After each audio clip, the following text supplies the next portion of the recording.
میں کہتا ہوں پریشان کیوں ہوتا ہے؟ آ جا میرے امام کے در پہ، اس سے پوچھ کہ میں چاہتا ہوں کہ میں وہ دعا مانگوں جو دعا اللہ کے نبی نے بتائی ہے کہ جو دعا مانگو گے قبول ہوگی۔ ایک ہی نظر میں میں ایسی دعا مانگنا چاہتا ہوں تاکہ اس کے بعد مجھے کسی دعا کی حاجت نہ رہے۔ میرے اور تیرے امام اعظم ابو حنیفہ نے فرمایا، او لوگوں پریشان کیوں ہوتے ہو؟ لسٹیں کیوں بناتے ہو؟ ڈائریوں میں کیوں لکھتے ہو؟ آؤ میں تمہیں طریقہ بتاتا ہوں۔ اللہ کے پیغمبر نے یہی فرمایا تھا نا کہ جو دعا مانگو گے پہلی نظر پہ وہ دعا قبول ہوگی۔ تو جب بیت اللہ پہ پہلی نظر پڑے تو تم یوں کہہ دو، اے اللہ آج کے بعد موت تک جتنی بھی دعائیں مانگوں ساری قبول کر لے۔ لو ایسا عقل مند انسان۔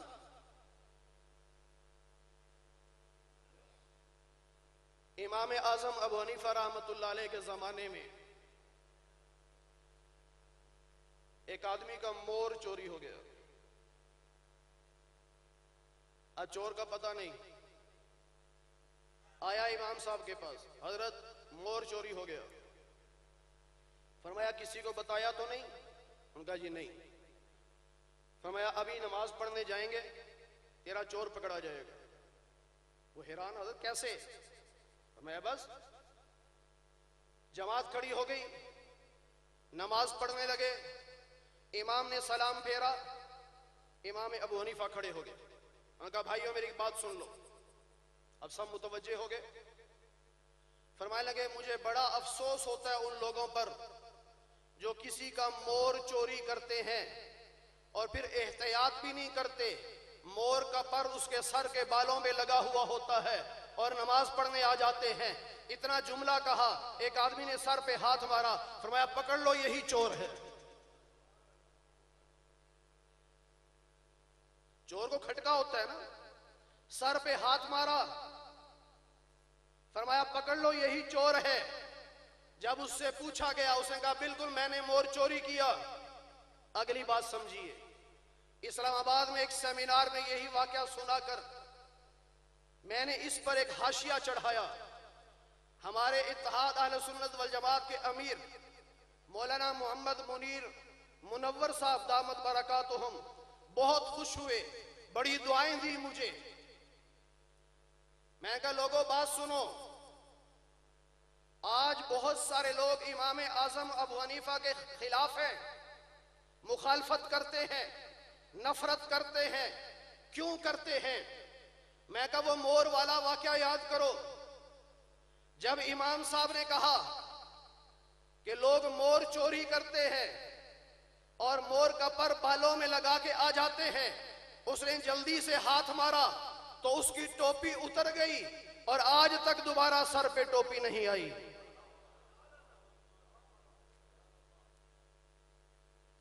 امام صاحب نے چور سب کے سامنے کھڑا کر دیا۔ اس دن سے چور کو امام اعظم ابو حنیفہ سے نفرت ہے۔ امام اعمش کا نام سنا ہوگا آپ نے، بہت بڑے محدث تھے، بہت بڑے محدث۔ ایک زمانہ ایسا تھا کہ بیوی طلاق مانگتی تھی، آپ دیتے نہیں تھے۔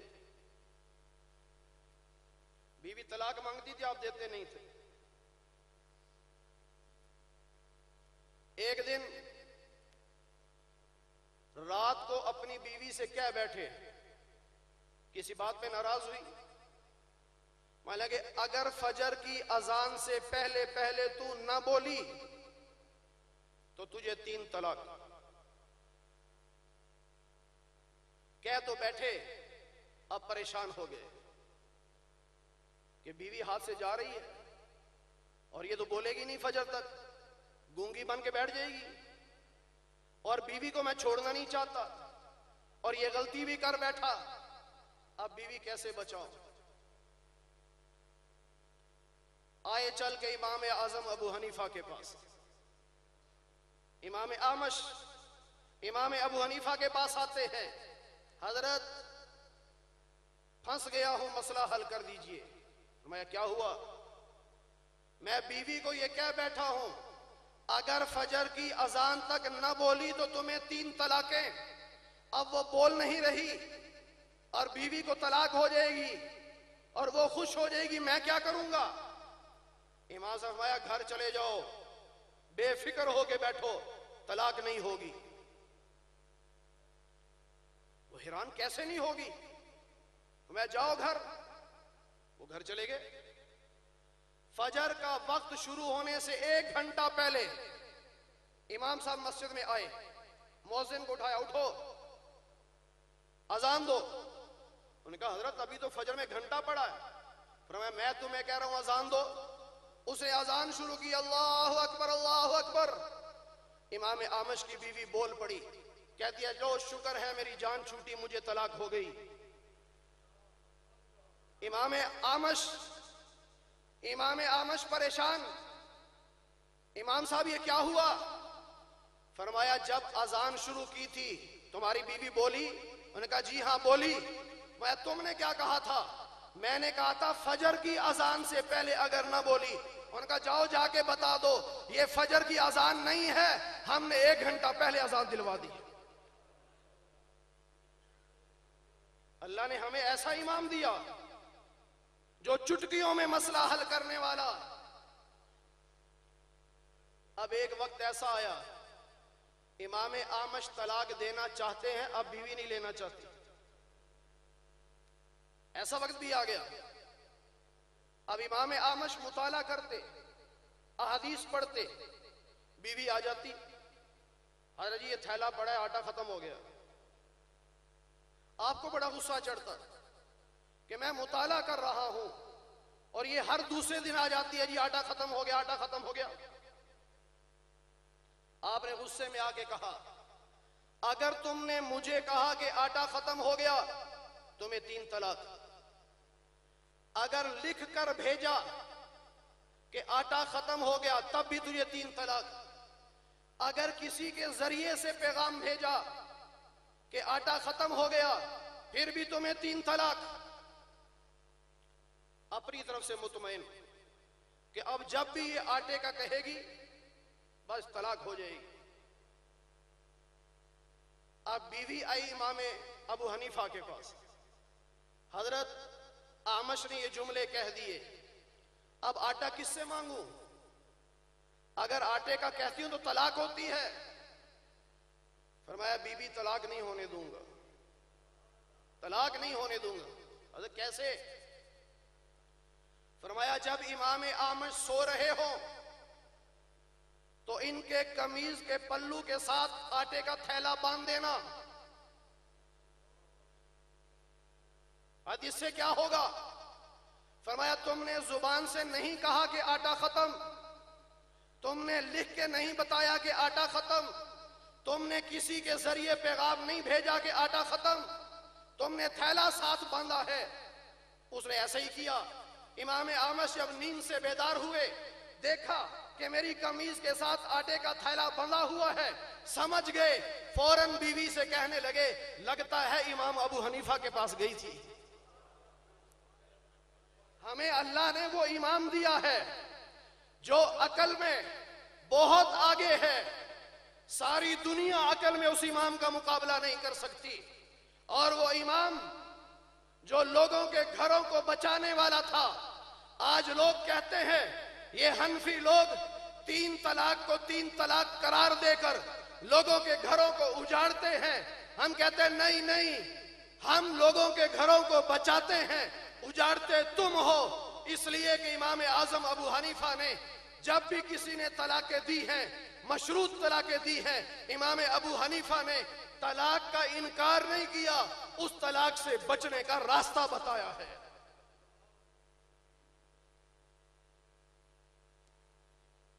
ایک آدمی کے گھر ڈاکو آ گئے. بس آخری واقعہ سناتا ہوں. سارا سامان سمیٹا. اب مالک مکان سے کہنے لگے اگر تم نے ہمارا نام کسی کو بتایا کہ فلاں نے چوری کی ہے تو کہو کہ میری بیوی کو 3 طلاقیں. اب بیچارہ مجبور تھا کہ کہیں مار ہی نہ دے. اس نے کہہ دیا کہ اگر میں کسی کو تمہارا نام بتاؤں کہ تم نے ڈکیتی کی، چوری کی، تو ٹھیک ہے میری بیوی کو 3 طلاقیں۔ یہاں مسئلہ سمجھ لیں، وہ جو خیر القرون تھا، وہ صحابہ کا زمانہ، پھر تابعین کا زمانہ، اس زمانے کے ڈاکو کو اور چور کو بھی پتا ہوتا تھا کہ 3 طلاقیں 3 ہی ہوتی ہیں۔ اس زمانے کے چور اور ڈاکو کو بھی پتا تھا کہ 3 طلاقیں 3 ہوتی ہیں۔ اب آیا امام اعظم ابو حنیفہ کے پاس کہ حضرت سارا سامان چلا گیا، اب اگر ڈاکو کا نام بتاتا ہوں تو بیوی بھی جاتی ہے، اب کیا کروں؟ فرمایا تو صبر کر، تیرا سامان بھی واپس آئے گا، تیری بیوی کو طلاق بھی نہیں ہوگی۔ لاؤ نا ایسا امام، جس امام کی ہم تقلید کرتے ہیں، جس کو اللہ نے بہترین عقل سے نوازا تھا۔ فرمانے لگے تم دروازے پہ کھڑے ہو جاؤ مسجد کے، اور محلے کے جتنے لوگ ہیں سب مسجد میں ہوں گے، ایک ایک کو باہر نکالیں گے، ہم پوچھیں کہ یہ ڈاکو ہے؟ اگر وہ نہیں ہوگا تو کہنا نہیں، اگر وہ ڈاکو ہوا تو تم خاموش رہنا، بولنا نہ۔ اب وہ ایک ایک آدمی باہر آ رہا ہے، امام صاحب پوچھتے ہیں یہ ڈاکو ہے؟ کہتے ہیں نہیں۔ جب وہ ڈاکو جس نے چوری کی تھی وہ آیا، اب وہ خاموش ہو گیا۔ امام صاحب کہا پکڑو اس ڈاکو کو، ڈکیتیاں کرتا ہے، چوریاں کرتا ہے، لا اس کا مال واپس کر۔ مال واپس ہو گیا۔ ڈاکو کہنے لگا ہم نے تو اسے کہا تھا اگر ہمارا نام لیا یا ہمارا نام بتایا تو تیری بیوی کو 3 طلاقیں ہیں۔ امام صاحب نے فرمایا اس کی بیوی کو 3 طلاقیں نہیں ہوئی، اس لیے کہ اس نے نہ تیرا نام لیا ہے نہ کسی کو بتایا کہ یہ ڈاکو ہے۔ وہ تو ہماری فراست تھی کہ ہم نے کہا ڈاکو آئے تو خاموش ہو جانا، وہ خاموش ہوا، ہم سمجھ گئے کہ ڈاکو یہی ہے، تو امام صاحب نے اس کا سامان بھی واپس منگوایا اور اس کی بیوی کو طلاق بھی نہیں ہونے دی۔ تو قرآن کیا کہتا ہے؟ وَإِذَا قِيلَ لَهُمُ اتَّبِعُوا مَا أَنزَلَ اللَّهُ، جب ان سے کہا جاتا ہے اللہ کے دین پر عمل کرو، قالوا بل نتبع ما الفینا علیہ آباءنا، ہم تو اپنے باپ دادا کے دین پہ چلیں گے۔ اولو کان آباؤہم لا یعقلون شیئا ولا یہتدون، اللہ فرماتے ہیں کہ اگر تمہارے باپ دادا بے عقلے بے ہدایتے ہوں پھر ان کے پیچھے نہ چلنا، اگر عقل والے ہوں ہدایت والے ہوں تو پھر ان کے پیچھے چلنا۔ اور ہم فخر سے کہتے ہیں ہمارے اکابر ہمارے بزرگ سب عقل والے تھے، سب ہدایت والے تھے، اس لیے ہم ان کے پیچھے چلتے ہیں، ان کی تقلید کرتے ہیں۔ اور اللہ نے ہمیں جو حکم دیا تھا صراط الذین انعمت علیہم، اس کے مطابق ہمیں اب نبی نظر نہیں آتے، صحابہ نظر نہیں آتے، شہداء نظر آتے ہیں، اولیاء نظر آتے ہیں۔ اور یہاں میں ایک جملہ اور کہہ دوں، دنیا کے مسلمانوں اگر تم حق راستہ دیکھنا چاہتے ہو، اگر تم حق مسلک دیکھنا چاہتے ہو تو پھر مان جاؤ ہماری بات، پوری دنیا میں سب سے زیادہ شہید اگر نظر آتے ہیں تو وہ علماء دیوبند کے شہید نظر آتے ہیں، اور اگر سب سے زیادہ ولی نظر آتے ہیں تو علماء دیوبند کے ولی نظر آتے ہیں۔ اس لیے معلوم یہ ہوا اس دور میں اگر مسلک حق ہے تو وہ اہل سنت والجماعت علماء دیوبند ہے۔ وما علینا الا البلاغ۔